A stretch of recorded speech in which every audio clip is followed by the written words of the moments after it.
Okay, it's a 1981 GL500 Interstate in Cosmo black. Everybody knows it's my favorite color on these bikes.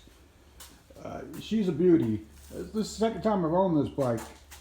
I bought this, I don't know, 3 or 4 years ago off a guy up in northwestern Ohio.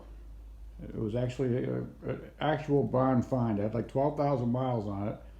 And he kept it in storage, and he had it covered and climate controlled, and it was just looked like brand new when I got it.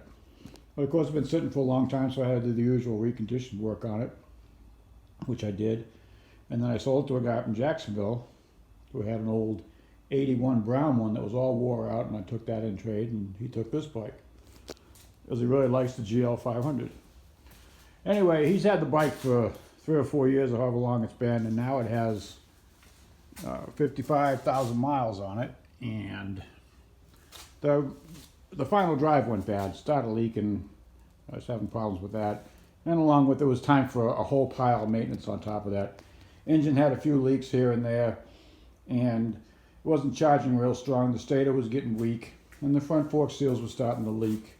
So I went ahead and I did a total recondition on this thing again. And I pulled the engine out and pretty much completely disassembled it.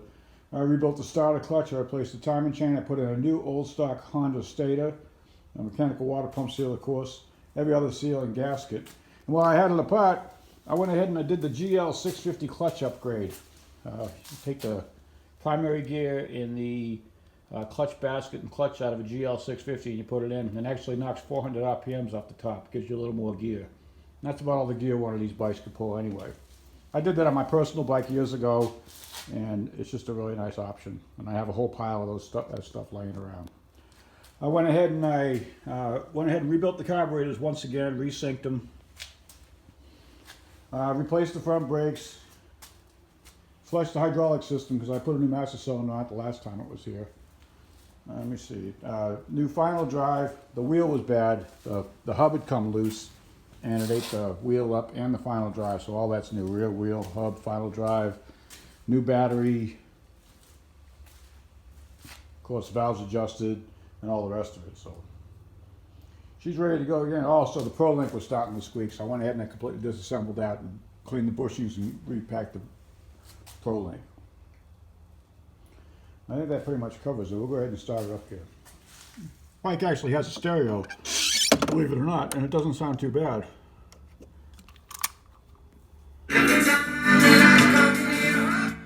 Previous owner liked the stereo. I'm a Bluetooth guy myself. Anyway, we'll go ahead and start it up here.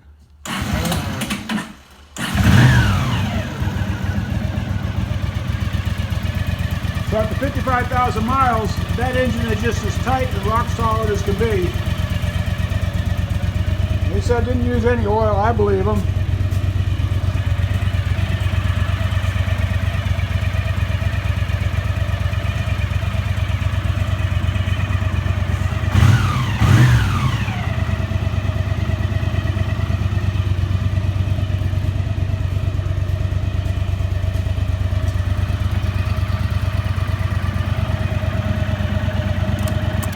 He really kept the maintenance up on this motorcycle. He kept it inside too, so the paint looks just as good as it did the day he bought it off of me. He used Castrol motorcycle semi-synthetic oil in it, and the inside of that engine looked like it just came out of the factory when I took it apart, so he's been doing a good job with it. So I do believe it's going to go another 50,000 miles with proper maintenance.